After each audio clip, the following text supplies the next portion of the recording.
urge you to join us. It's one of the great bargains still available in these transitory times. Only $15 American, such a deal, and you can find us at obhistory.org. And then also, we maintain an archives room at Water's Edge Church in Ocean Beach. And if you have anything you think we might be interested in, or even if you don't think we'd be interested in it, we might. Old family photos, or we've gotten a lot of things from people that they'd been storing for a long time, and someone in their family saved things, and it's often fascinating to the Historical Society. So keep that in mind.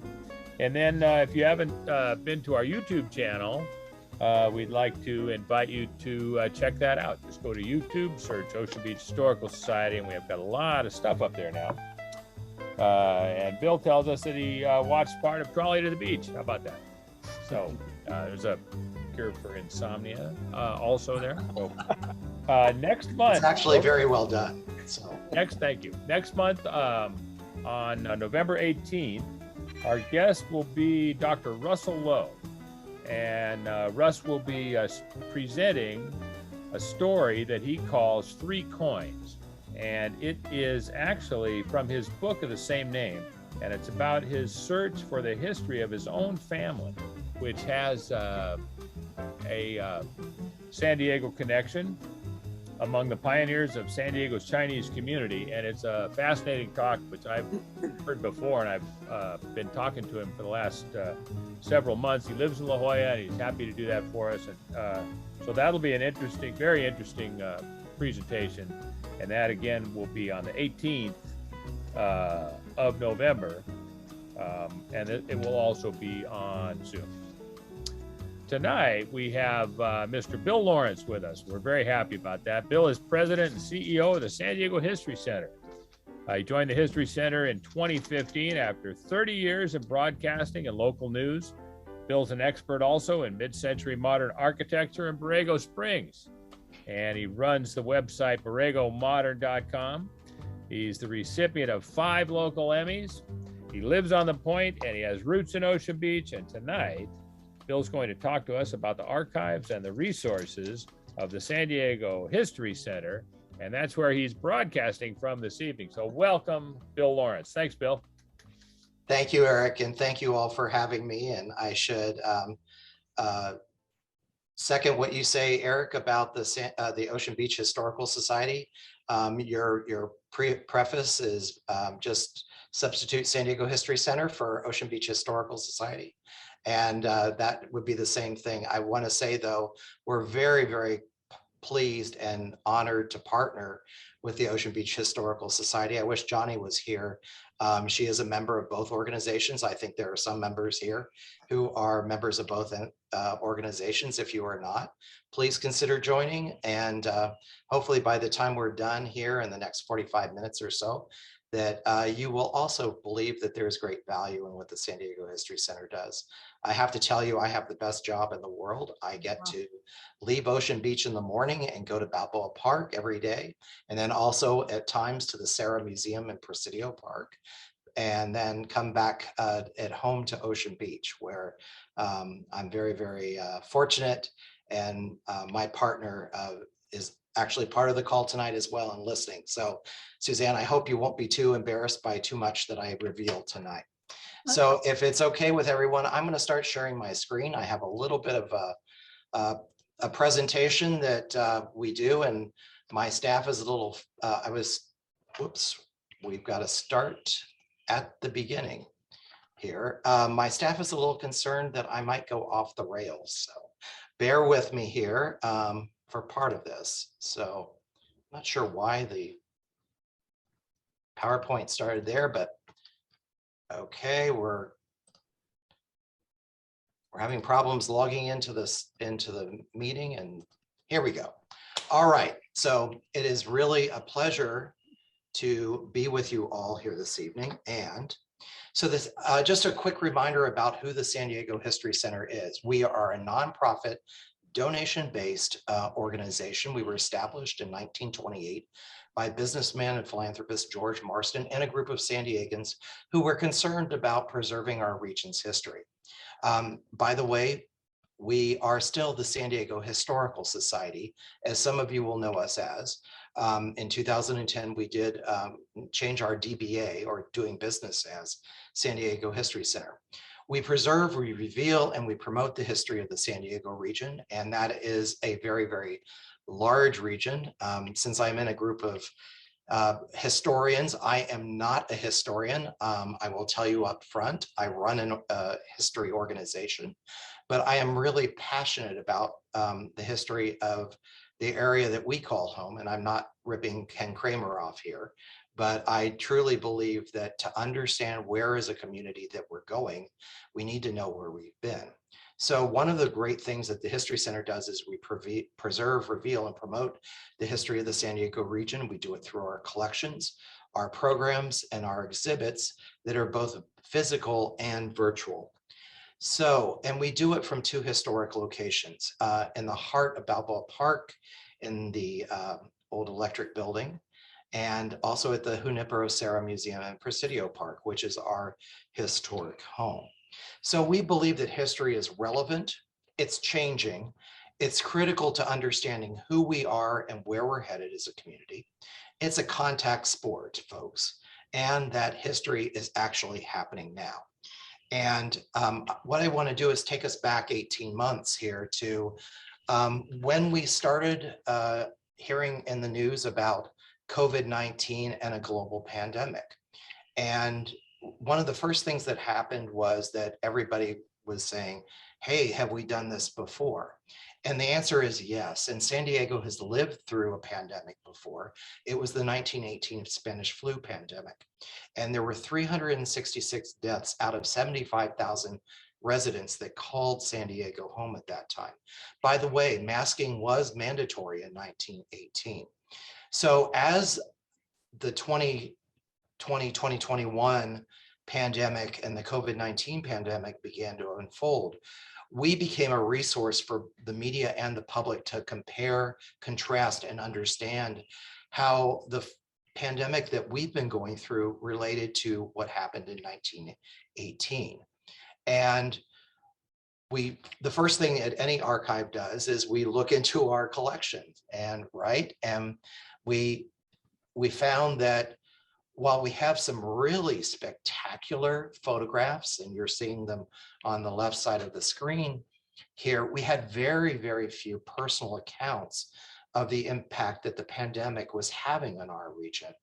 So one of the first things that we did, and as a matter of fact, it was the first week that we closed, was we started retooling ourselves to talk about and do it digitally, a simple request, and that is for people to share your story. So Share Your Story started, and we began getting stories about how San Diegans were dealing with the pandemic. Soon Share Your Story changed and adapted to become See Your Story, because one of the great things that a collection has is stories to share. So when we began asking the community to share your story, and by the way, we invite you to do this today. So we've received thousands of submissions from all parts of the county, residents of all ages, citizens from all walks of life, and San Diegans have responded to the pandemic in individual and personal ways. And these submissions have been through oral histories and videos, photographs, paintings, musical performances, and diaries. And the wealth of information that we have been able to collect now will serve us well 100 years from now, when unfortunately we will probably look back and say, we wonder what happened during this time. So we've continued to evolve throughout the pandemic, and the stories have evolved as we as a society have been dealing with this. So we've been collecting stories as San Diegans were tested, the swab up the nose, as San Diegans began getting those first shots and the second shots, and now the third shots in vaccination. How San Diegans have volunteered throughout this crisis, and how we as a community have honored the healthcare workers and the frontline workers, during this time. So when our doors closed in March of 2019 for the pandemic, we really shifted and had to shift, just as all of you have had to shift, to a digital first strategy. And that is where we have been spending much of our time and much of our focus. We understand that we cannot go back to the business the way it was. We will continue to preserve and promote the history and invite people to participate in our collections. But it's really through the digital front door that is where we are able to reach the majority of people in ways that we've never been able to do before. Schooling and education are critical to what we do as an organization. So this retooling of our efforts have meant that we've become a major resource for homeschooling families and educators. We have done School in the Park, which is one of the flagship programs in Balboa Park of the cultural partnership institutions that brings students previously to the park. We now do it virtually. We're fortunate that we're able to have them back. And we're really, really honored that this summer we were part of the return of in-person summer camp through the Level Up program. We also present programs, San Diego 101, which is really the bedrock of our efforts to, educate San Diegans on the history of our region. And this San Diego 101 series, just as our talk tonight, has really moved into a virtual space. We've also had community-wide discussions, particularly around suffrage. This last year was the centennial of the suffrage movement, as well as curating the Black Lives Matter movement, which was produced in partnership and featured Dr. Damian Thomas, who is the Museum of African American History and Culture curator for sports. We've also needed, as while our doors have been closed, to transition our exhibitions to the virtual space. And we have Celebrate San Diego, Black History and Heritage.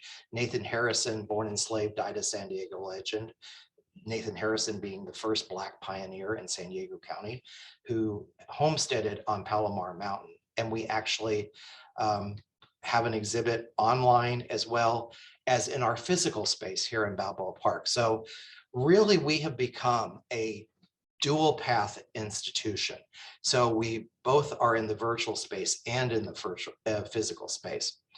Okay, what I really am excited to talk a little bit about is the online resource. And part of this talk is titled Tips and Tricks for the Navigating the San Diego History Center Collections.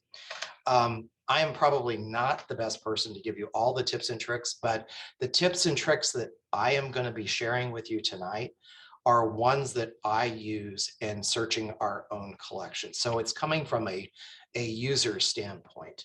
I'm going to stop my share for a minute, and actually we're going to, dun, dun, dun, drum roll, go live, and I'm actually going to do this with you and walk you through, and you're going to go, Bill, you're telling us stuff we already know.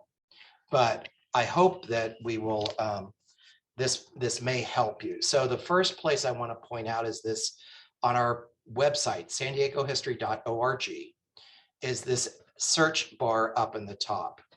And you all probably know about searching, that if I want to search Ocean Beach, the easiest way is to put it in quotes. And the reason being is if I just type Ocean Beach, I'm going to get everything with ocean and everything with beach in it. But I'm really interested in the community of Ocean Beach. Wow. Okay. So that quickly, and I'm here in my office because we have a nice internet connection, but 286 results right off the top. Everything from the mystery man of Ocean Beach, all the way to items from our UT collection. Here, if we move down, we have the bridge between Ocean Beach and Mission Beach here. Guide to the Walker Buthel Stereograph Collection. Let's click on this one here for a second and see what comes up. So this is one of our finding aids, and finding aids are critical. And and all of you at one point or another have used probably a finding aid. So this talks about this particular collection in our photograph collection. And it talks about some of those aspects, and we have beaches in here. Somewhere in here is Ocean Beach, and we will go back to that. Another search I was doing earlier brought up these real estate records that included here Point Loma Ocean Beach Realty Association. And these cover 1861 to 1964. So we know that there is a treasure trove of those as well. So that's a quick and dirty look at what you can find just by the search bar. The search bar also brings up one of the great resources, and I'm going to give a quick plug for it, is the Journal of San Diego History. And this is a publication that we have done since 1955. It is a scholarly publication done in concert with USD and Cal State University San Marcos. Many of you will have known the longtime editors, historian Iris Engstrand and Molly McLean, who we have done just amazing work on documenting and presenting San Diego history. The Journal of San Diego History is now co-edited by, the co-editors are David Miller of USD and Andy Strathman from Cal State University San Marcos, but wonderful resources for community research. And also, you should be aware that our online catalog is available. Now, this is one of the things the pandemic has really brought to our attention, is how difficult it is sometimes to search and to find stuff, and particularly with our website. And one of the long-term projects, it's a very expensive project, is to be able to make more of our research collections available online and in an easier way for you all to find them, and a better organized system. So we have hierarchies of software and online systems, and we're trying to marry those all together and create a system that is much more user-friendly, as well as provide more detail to you all. So this is our online catalog, which is the sort of the Bible of everything that we do. And let's do a quick search on Ocean Beach here. And this is software that's provided to us by a company that we subscribe to that's called Past Perfect. And this is the online portal for it. It's not the best software, but it's what we have currently and what we've inherited and will ultimately change to. So for example, a subdivision map of Point Loma and Ocean Beach, that could be very interesting, particularly when we're looking at how things came about. If I click this, you'll notice it just brings up what the record is and where it is in our facility. Our next steps are to digitize this. And so when you click on this, you actually see that map. And one of the areas I think you all are aware is that our collection is, and our photograph collection is really superb. So we're soft launching right now a new platform that we've invested in. Okay, I've been logged out because of inactivity. Thank you. Pardon me, I'm logging back into my account here. And this is a program that categorizes and makes available over 80,000 of our 2.5 million images. And this one is one we're really most excited about, because if I do Ocean Beach here, and it's going to search for a second,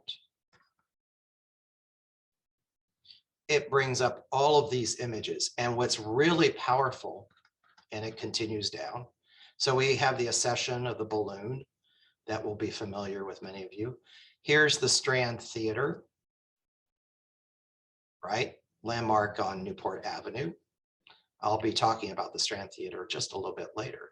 But what's really nice about this program is previously you would have to contact us and go through our wonderful collection staff to be able to get a copy of this image, and you would only be able to get a print of it.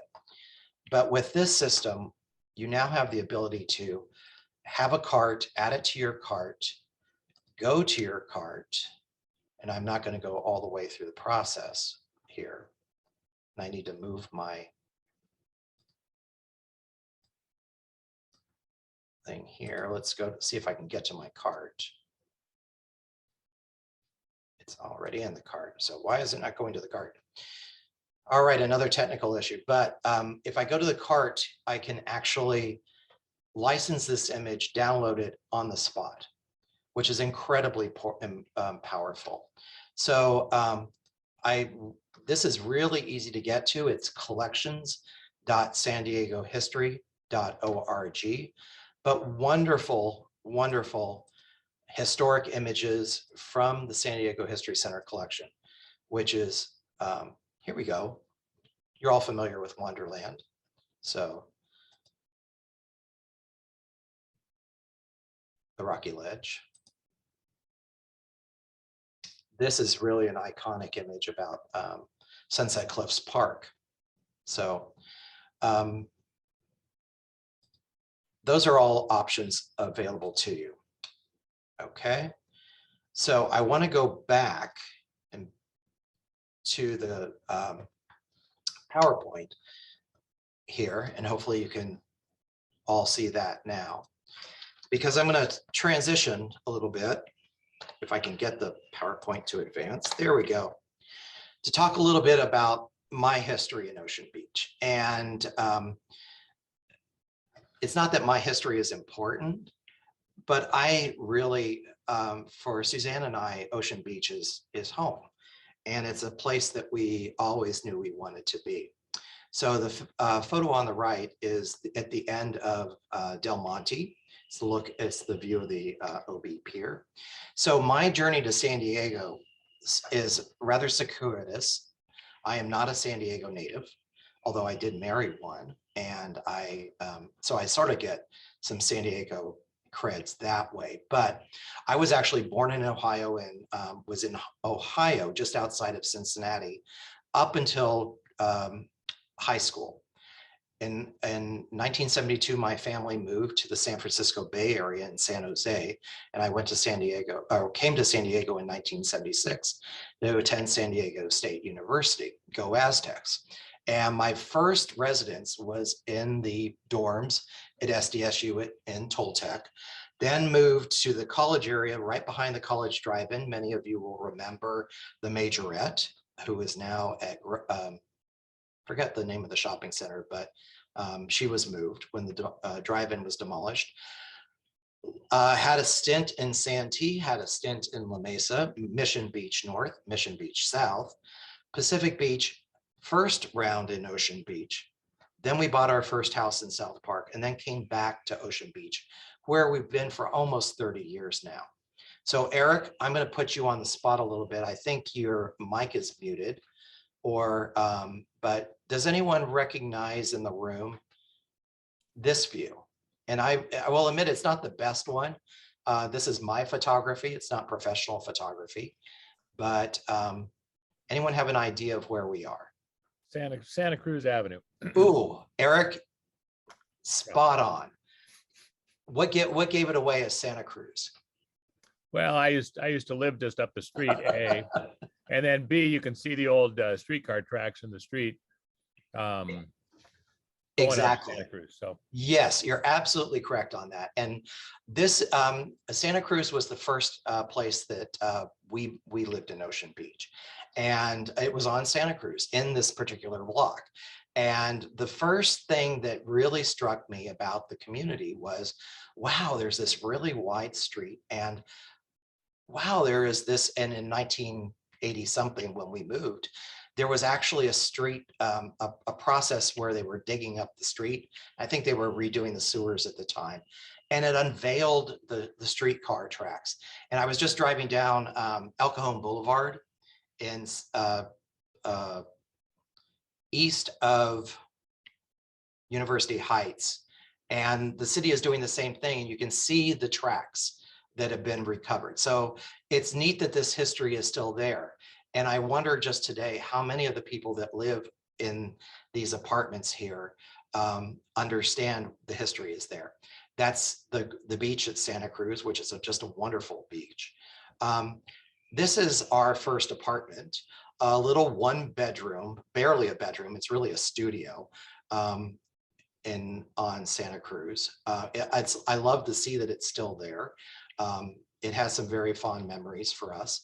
The other thing I love about Ocean Beach is the history is right in the street in front of you. Not only the trolley tracks, but these contractor marks that are character defining of the community.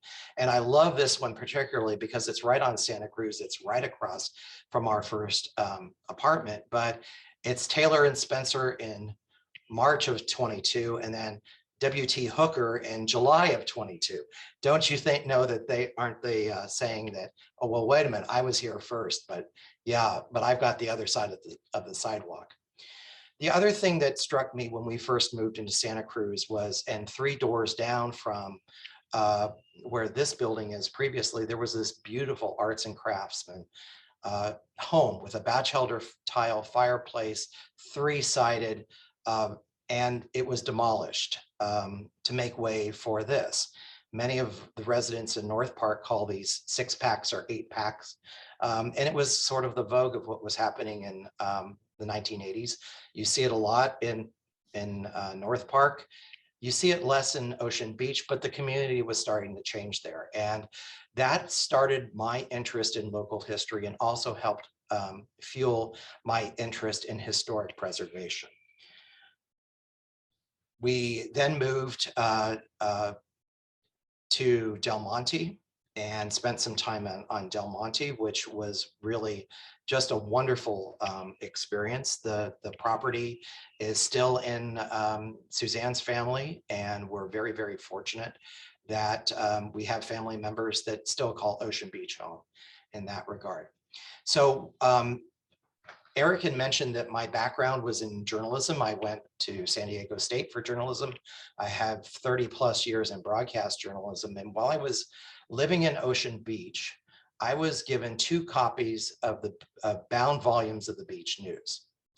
And Eric, just as you said at the beginning of the program, people collect stuff and they put it in their attic and it gets in their basement and they don't know what to do with it. So I actually was made aware of these 2 bound volumes. They were from the 20s, and I didn't know what to do with them initially.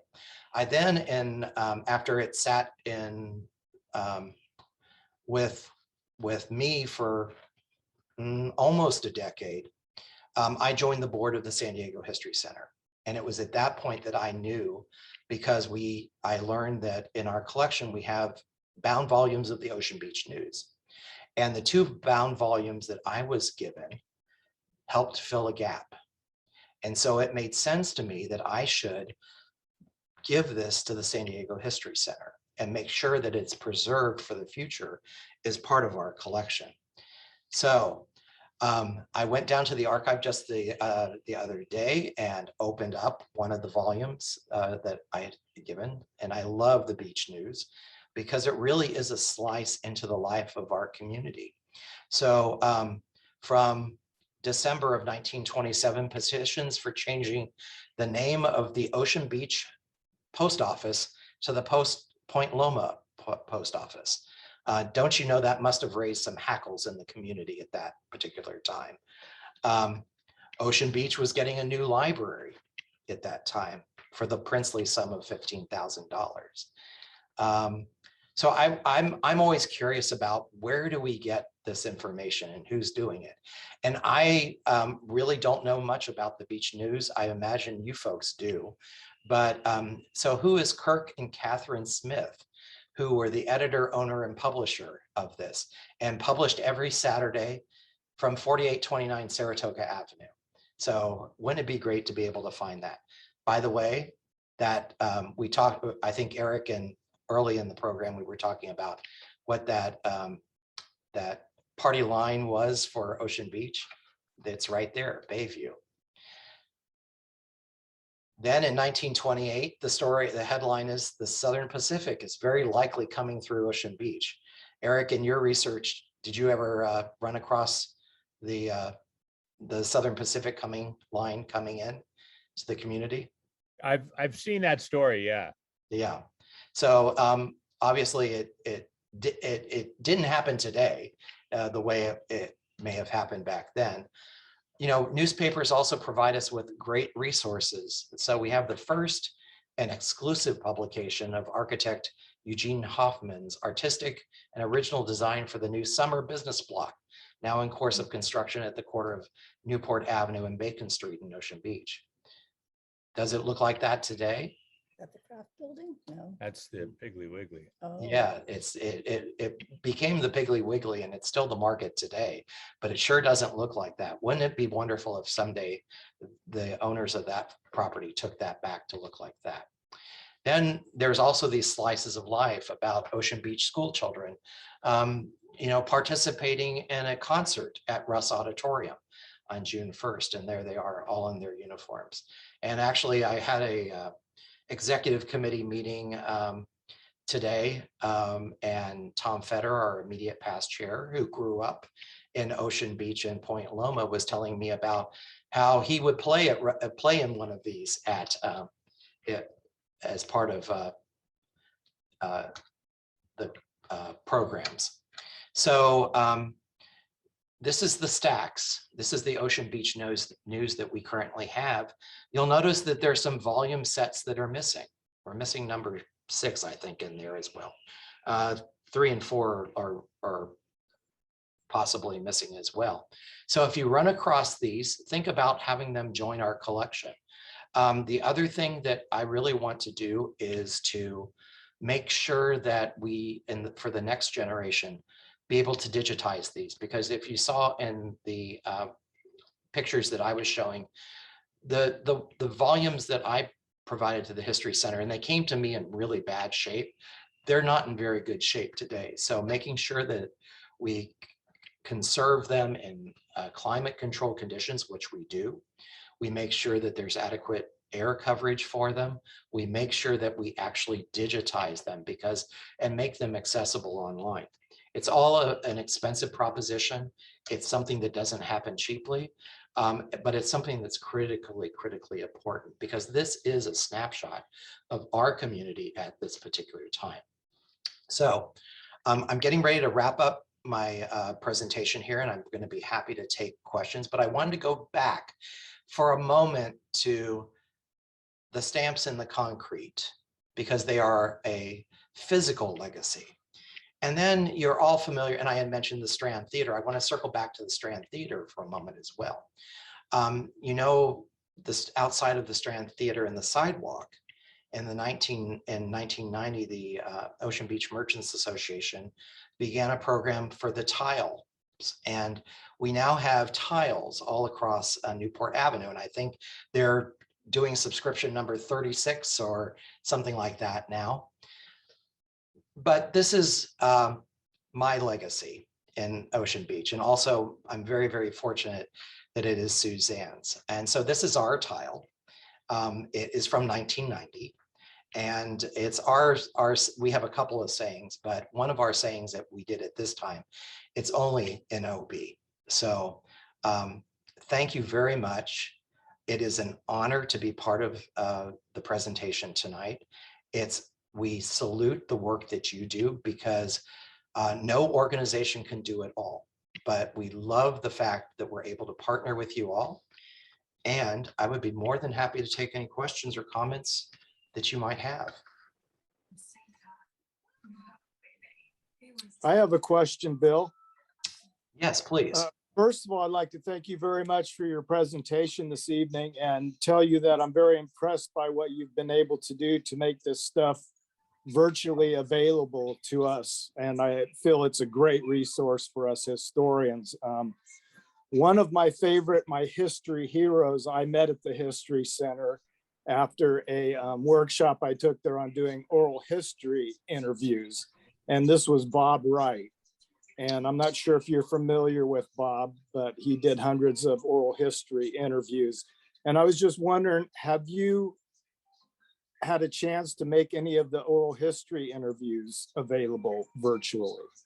Not well. The first step that we've done, and that's, Robert, that is a great question. The first thing that we have done is we've digitized them, and we've made them searchable within our own. Part of the problem is that we've had these disparate systems, and we've had no internal system for being able to search. We do now. And so, yes, our next step is going to be to make those accessible through our online platform where I showed you the photographs, so you can actually get those there. As a matter of fact, I forgot this in my here, but let's, I was telling Eric earlier that this is the oral history of Ruth Varney Held, right? A name that is very familiar to Obecians, because she is the founder of the OB Historical Society, and is for many years was the historian for that. So Ruth actually worked with the San Diego History Center, or the Historical Society at the time, doing oral histories as well, which was fascinating. And she talks about on page 10, her time with the Historical Society. So you're absolutely correct. These are wonderful resources. And it's not only the transcripts that we want to make available, but we have been doing a process to digitize the audio of these. So ideally, you would actually be able to hear her talk about these and hear the questions. So we've had a couple of grants to do that over the years. It's not complete, but our oral history collection goes back to 1955. The oral histories continue today, and we're continuing to do those as well. Well, I know it's a huge undertaking, and really appreciate all the work that you guys do. And I did have the pleasure of serving on the board with Ruth before she passed away. And so I was able to meet her on a couple of occasions, and just an amazing historian and storyteller. Yes, thank you. So what happened? Ana Setsuko was having a great time on her family's boat when they suddenly realized he was gone. Anyone else? Bill, I might ask you, did you happen to know Bob Wright? Are you familiar? I did not meet Bob Wright, unfortunately, no. Yeah. But I've seen his work. His work is a legacy in our collections, yes. Yes, he was a classic gentleman, and I'm very grateful I had the opportunity to become a friend with him. He actually lived on the Star of India for 7 years while it was being refurbished, and just a wonderful man. And he came and talked to us after we did the workshop there, and inspired us every time I would run into him at a meeting at the Congress of History, or he even came out to some of our meetings. He's, hey, have you had a chance to do any interviews? And, of course, I was never able to do as many as I'd like, but he is a guy that did hundreds. And I know he left a great legacy of work, which you guys have in your care. So, yeah. And we're very fortunate. The work that we do today is really the work for the work that will be the history of tomorrow, and it's building upon the legacies that we have, and we really do have some incredible legacies, and that is really, I think, one of the great strengths of the San Diego History Center. The other great strength is our team, and it goes all, it's not me, but it's the team as a whole. Our staff is phenomenal and they're dedicated. And, you know, as we really are, it's more than just a business, although we are a business. We have to run as a business. We're not so much a small business, actually. We are now 12 full-time employees. We're actually down from where we were pre-pandemic. And that was one of the most difficult decisions that we had to do. And, you know, it's important though that the organizations like the Ocean Beach Historical Society, the San Diego History Center remain sustainable. And so sustainability is very, very much about where we are looking to be, and accessible. Accessibility for many, many years was, you know, you have to come visit us. We don't want to do that. We want to come visit where you are, and all of you are in your living rooms right now or your offices. And that's where we need to be. Yeah, great. A quick comment, when you showed the picture of the new building that replaced the wonderful old cottage that was there, or old home, that always breaks my heart a little bit. And was that on Santa Cruz, that one that you're referring to? Yes, it was. Yeah. I somewhere in my archive, and my archive is probably a lot like yours, and it's in boxes and that type of thing. I probably have some photographs that I took from that house, but I was not able to put my hands on them. They haven't been digitized. They're old-fashioned, you know, Kodak slides or prints that you took, and if you remember, you used to go to the photomat and have them delivered, or you would mail them in, or go to Price Club to have them developed. But Right. yeah, so I'm dating myself here. There was one that really broke my heart on Del Monte, and I lived across the street from it, and it reminded me of this beautiful little home out in the country because it had these big pine trees. But Eric, I think that was the one with the trolley built into it. Does anybody remember that one? The trolley car was actually built into the home, and I didn't realize it at the time. And when I found that out, I was just even, you know, got me down a little more. It's like, too bad we couldn't have saved some of those, you know. Yeah, it's a delicate situation, you know. You know, it really is an act, a balancing act in many regards. And I can't tell you, you know, I've not only been a member of the San Diego History Center for many, many years, but also Save Our Heritage organization, and you know, a number of other groups. But you know, there is that progress about, you know, the time marches on, and there's a new generation, but how do we balance that? Because we can't save everything, but there's important stuff that we do need to save. And I actually think the archives in many ways are as critical as the built environment. So, you know, if we just have one or the other, our history is incomplete. It really requires both of that. And San Diego has changed radically since I came here in 1976.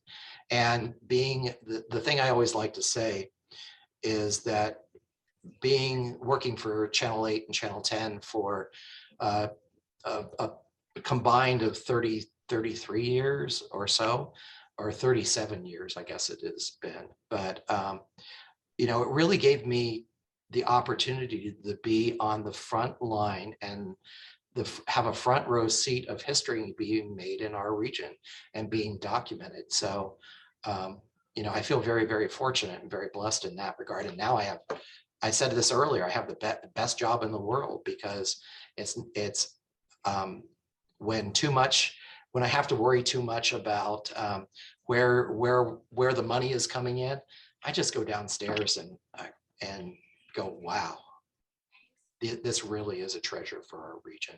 And it would be truly a shame if we don't leave it in a state better than how we've been able to find it or steward it forward. So that's really for me, a digital legacy is stewarding it for the next generation, because the folks that are not sitting around this Zoom room right now, who are younger, we all have these things now. We all work, we all understand these things, and we all want it instantaneously. But there's still some real joy in getting our hands dirty and smelling musty newspapers and that type of thing. Agreed. Yep.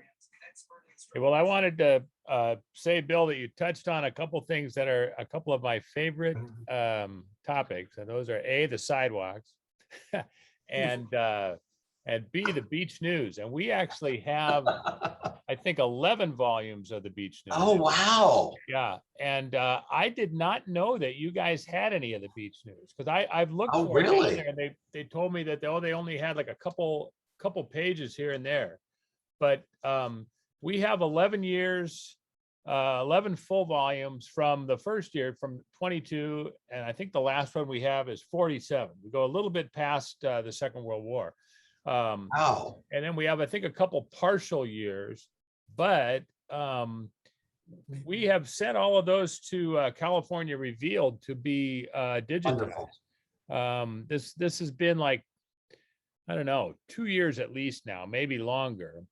I nominated all of those, and they accepted all the ones that we had, because they consider newspaper as a primary resource. Yes. And I don't think the beach news is digitized anywhere. So anyway, you are exactly right. They're fascinating.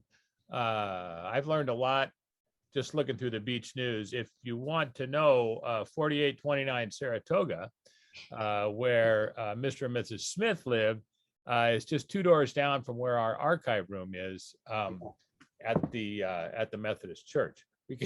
We can see where that little place was from the window of our room. Yes. Yeah. Anyway, the beach news thing is a very interesting story. So It is. Eric, yeah. I was just going to say, I'd just like to point out that I obtained those from a fellow that got them out of a dumpster. Yeah, that's what I La thought. Jolla, when I think it was the La Jolla Light or one of the newspapers had them over there, and he contacted us, and I went down and picked them up, and that was a score for us, because Yeah. that's Is. What we should do is at some point look to marry those, Yeah. and particularly in a digitally Yeah. as well. So I'm always a big fan of having more than one copy in multiple places. So I would love to see at some point that the San Diego History Center and the Ocean Beach Historical Society marry our collection, so it's in one spot, but we can both have digital copies of them, of complete sets. Yeah, that would be fantastic. that would be a really nice thing to do. Okay, you want? Go ahead. Yeah. Can you talk a little bit about the art collection and other things you have? Oh, I've really enjoyed the art when I've come to your shows. yes. Well, actually, we have. I didn't even think about to touch on it, but yes, let me give a quick overview of the full collection. So we have 2.5 million photographs. We have 45 million documents, and the documents can be anywhere from newspapers. We have a very large newspaper collection. We have, by the way, we also have physically in our space online access to the Union Tribune archive through Newsbank. So that's something to keep if you don't have access to that. And that's something that you can contact us for, and we can help you with that. But so 45 million documents, 2.5 million images, 1,700 pieces of fine art, 1,500 oral histories, and tens of thousands of objects from the sublime all the way to everyday items of life. Our fine art collection. So one of the shows that we have up right now is called Be Here Now, and it's brand new. It's we've dedicated space to our permanent fine art collection, and I invite you to all to come to our facility in Balboa Park. We're open Friday, Saturday, and Sunday, 11 a.m. to 4 p.m. right now in this time of the year to see this show, because we have plein air, we have contemporary works, and really art is yet another form of documenting the region's history. And what we do in this exhibit is we invite you to interact with the artwork, and we ask a series of questions of visitors, and they center around sense of place, what it means, the human endeavor, and what, for example, does portraiture say about, and the clothes that we wear, what does that look like? And what does it say about us as people? And then also we have featured as part of this idea around San Diego as utopia, because we all know we have the world's best climate and then also these wonderful beaches. And, you know, it really is a community that has historically drawn people here, including the Theosophical Society. And we have some amazing works from Loma Land, including the doors from the Temple of Peace.